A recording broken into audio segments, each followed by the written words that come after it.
Doña Carmen fue la maestra de Santipetri durante un tiempo solo. Sí, es verdad que lo que os estoy contando es, digamos, lo más representativo, lo que la gente que yo entrevistaba cuando hablaba, y si yo preguntaba quién daba clase en la escuela, pues todo el mundo decía Doña Carmen, ¿no? Que es la maestra que estuvo más tiempo, la conocí. Es una mujer, yo no sé si vive la mujer o murió, no lo sé, no sé si alguien sabe de Doña Carmen. Tenía una historia muy peculiar. Doña Carmen era una mujer de familia bien, incluso de familia un poco liberal, ¿no? De hecho, ella contaba que cuando vino aquí de maestra, siendo muy jovencita, estando recién terminada la carrera, la gente le decía, pero ¿cómo vas a ir a Santipetri? Aquello es una piojera, aquello es un mundo atrasado. Y ella decía que sí, que piojos, ¿verdad? Que había un montón. Pero contaba que era muy curioso, la primera persona que se puso su bañador y se bañó en Santipetri era ella, ¿no? Y que todo el mundo se reía de ella, porque entonces lo de bañarse en la playa no creéis que era una cosa, la gente no se bañaba, eso de bañarse en la playa es una cosa muy moderna, ¿no? Es una costumbre, me atrevería a decir, como muy de clase media, muy burguesa, que ahora se ha popularizado y que todo el mundo va a la playa y que parece muy natural. En los años 40 o 50 la gente no iba a la playa a bañarse, ¿no? El mar era una cosa que servía para trabajar, como yo meterme, si me mojo en el agua porque me he caído, pero ¿cómo voy a meterme en el agua yo para salir mojado? O sea, ¿sabéis lo que digo? Es que hay cosas que asumimos como tan naturales, bañarse en la playa, ¿no? Pues resulta que hace 40 años la gente no se bañaba en la playa, era una moda de la clase bien, ¿no? En fin, la caleta, ya sabéis, la caleta a principios del siglo quien se bañaba era la clase pudiente con su balneario, y en muchos casos por prescripción facultativa, porque el médico te prescribía que te diera baños de sales, pero eso de bañarte por placer y nadar en el mar, eso es una cosa mucho más reciente y mucho más moderna, ¿no? Lo importante que os iba a contar es que esa chica jovencita, es que una historia tan bonita la nuestra, la voy a contar, se enamoró de José, el farero, el hombre que estaba encargado de encender todos los días y apagar, o estar pendiente de que se encendiera y se apagara, el faro que había en el castillo. Él no trabajaba para el consorcio, era la única persona que estaba aquí que no era trabajador del consorcio, que trabajaba para, no sé qué organismo sería, pero para Costa, o para, no sé exactamente qué ministerio sería en aquel momento. Y él vivía en esa casa de ahí, esa casa que hace esquina, es que no sé si la han tirado. Justo aquí hay una casa cuadrada que está sola. Esa es la casa del farero, esa es la que tenía puesta ahí y que se encargara. ¿Cómo? El hijo está en los castillos y vivía ahí. Vale. Pues la maestra y el farero se enamoraron y se casaron. Se casaron aquí en Santipetri, que es muy bonito lo de la maestra joven, burguesa, educada, ¿no? Es una historia súper bonita, que viene a vivir a un sitio pequeño y, en fin, ella venía de la capital y viene a ser maestra y a enfrentarse a la realidad, ¿no? de la social y cultural de un pueblo como este. En unas circunstancias la maestra se daba cuenta de todo lo que ocurría con los trabajadores del consorcio y el régimen feudal en el que vivía, ¿no? Y ella decía que todo su afán era convencer a los padres, porque había un colegio, pero no todo el mundo iba al colegio, porque los padres, no, había padres y madres que no le daban importancia a que el niño o la niña estudiara. Te llevaban al colegio un poco para que estuviera entretenido, y cuando era un poquito ya mosita o mayor, pues ya lo que tenía que hacer fue irse a trabajar y dejarse de estudiar, ¿no? Entonces todo el afán de Carmen era mentalizar a los niños y a las niñas y a los padres y a las madres de que había otro mundo fuera de Santipetri y que los estudios eran una forma de salir de la... En fin, a lo que uno estaba abocado, que era repetir la vida de sus padres, ¿no? Pues esa maestra, con esa especie de vocación pedagógica y de transformación social, se enamoró del chico, que también era un chico joven, que era el encargado del farero, que también era un chico con estudios universitarios y que también era el único que no era trabajador del consorcio y que también tenía su compromiso social con la gente de aquí, hasta el punto de que dejó esa casa, se fue a vivir a la escuela y se convirtió en el maestro de ayuda, ¿no? En la escuela, y el farero pues era también el maestro, y entonces, bueno, me acuerdo que la casa y la escuela, la casa de ellos y la escuela era el mismo edificio. Dentro de la escuela, que estaba ahí justo al lado de la iglesia, había una parte que era la vivienda de la maestra y del maestro, y 2 aulas que había, porque tampoco había mucho más. Y estaban comunicadas, ¿no? Y entonces, bueno, me acuerdo que Aurori o gente que entonces era niño o niña y que estudió con doña Carmen, me contaba que los niños los escuchaban pelearse y después la vida doméstica traspasaba los muros de la casa para entrar dentro del aula, ¿no? Había carpintería, por supuesto, tanto carpintería fina, que se llamaba carpintería fina, que era la que hacía muebles y la que hacía puertas y la que hacía ventanas, y la carpintería de Ribera, que era la carpintería especializada en los barcos, que también estaba en esta parte. Este caño de aquí era el caño, digamos, era como no me atrevería a decir el astillero, ¿no? Pero sí era donde se reparaban los barcos y donde estaban las instalaciones de la carpintería de Ribera, que así se llamaba.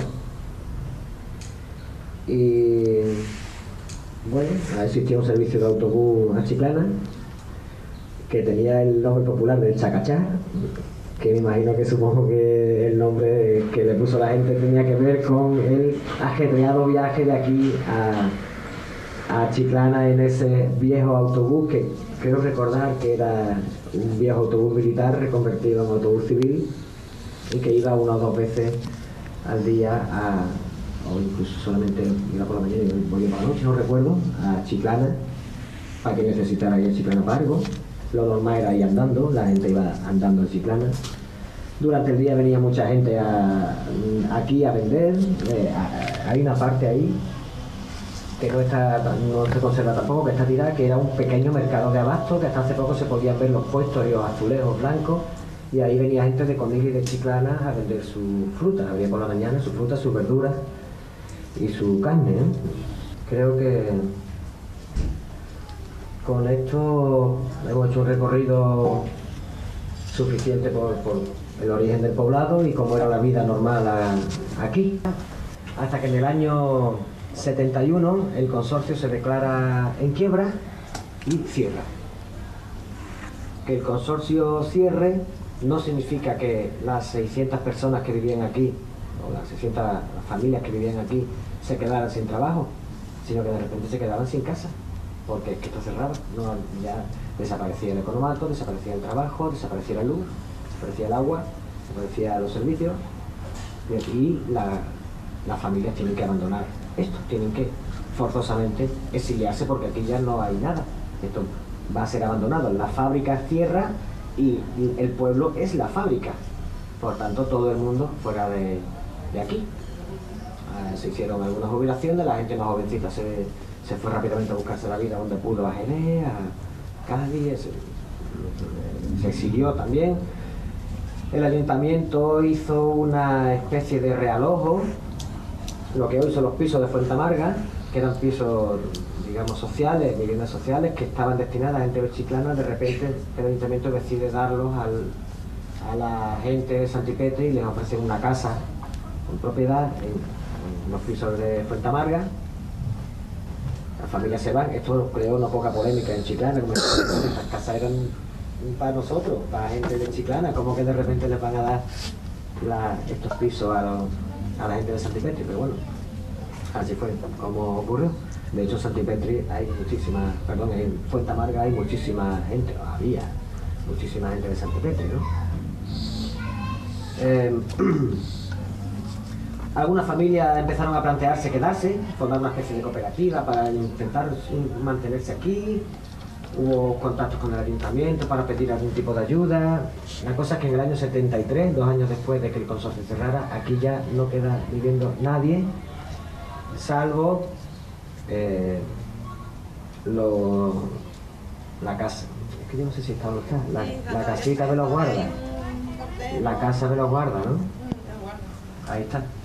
Que sí se quedaron ahí de una forma un poco extraña, como que la empresa le dijo, bueno, vosotros cuida de esto, y es la única casa que ha estado habitada durante todo este tiempo de abandono, y la única casa bonita, con maceta y con geranio en la puerta, a los que nunca les faltaba agua y cariño, era Josefa, ¿no? Era la encargada de mantenerlo y de regalarlo, y la casa se conservaba. Tuve la suerte de entrar en su casa antes de que él murió, yo no sé si ella ha muerto, pero estaban los dos vivos cuando tuve la suerte de que me invitaran a tomar café en su casa para entrevistarme con ellos, y la casa se conservaba, era el mismo suelo, entonces, lo más parecido a cómo era una casa de Santipetri entonces, ¿no?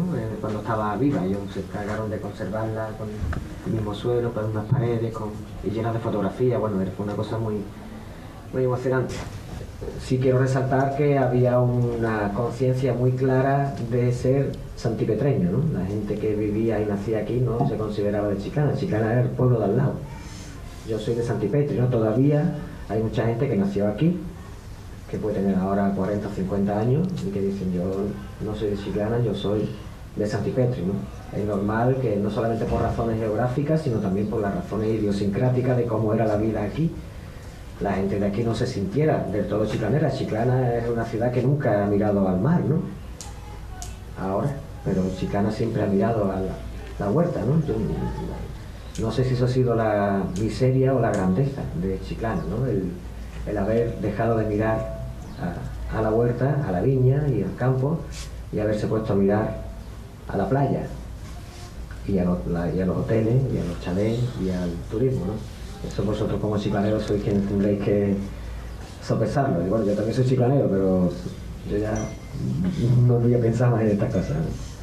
Bueno, voy a hacer la última parte de la charla hablando sobre, bueno, ¿y qué pasó? Si todo iba tan bien, aquí había tantos atunes, porque se recogían muchísimos atunes, la fábrica trabajaba al estado durante la temporada alta del atún. Aquí venían también a fabricar, a manufacturar y a procesar atunes de las otras almadrabas que traían su producción aquí para que fuera conservada. Era el epicentro de toda la zona almadravera. ¿Qué es lo que pasó? Esta pregunta, como podéis imaginar, me la hice pues cuando estaba haciendo el libro. Me la hice, bueno, ¿y por qué todo esto desapareció? ¿Por qué una industria tan floreciente como era esta desapareció? ¿Por qué han sobrevivido otras almadrabas y no la de Santipetri? ¿Por qué la de Conil o la de Tarifa o la de Barbate han continuado y por qué no la de Santipetri, ¿no? Entonces preguntaba esto a la gente, y a la gente le cambiaba el semblante cuando hacía esta pregunta, ¿no? A la gente de aquí. Y o me contestaba con evasiva, o me decía no sé, o decía cosas muy raras. No, es que los japoneses pusieron ahí un barco y mandaba una señal que desviaba los atunes, unas cosas un poco de ciencia ficción. Entonces empezó a escamarme el misterio de, bueno, ¿y por qué esto, no? ¿Por qué desaparece esto? Y aquí es cuando me encuentro con la parte más interesante del trabajo de investigación que tenía el libro, ¿no? No digo que el otro hubiera sido interesante, el otro ha sido como, imaginaros todo lo que os he contado, que os he resumido mucho, ¿no? Pero pues, descubrir todo esto y tener todo el testimonio de esta gente fue una cosa súper emocionante y que me pareció un regalo de la vida, ¿no? Que me hubiera tocado trabajarlo y escribirlo. Pero llega un momento en que comienza a aparecer cada vez con mayor fuerza y cada vez comienza a ser más grande la presencia de ese misterio, ¿no? ¿Por qué desaparece esto? Bueno, pues voy a dar algunos datos.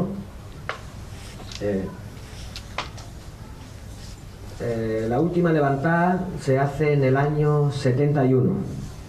En el año 71, cuando se recoge por última vez el copo, se levanta el copo y se empieza a desmontar esas redes que llevaban 40 años poniéndose ininterrumpidamente en el mismo sitio, por las mismas manos y con la misma sabiduría.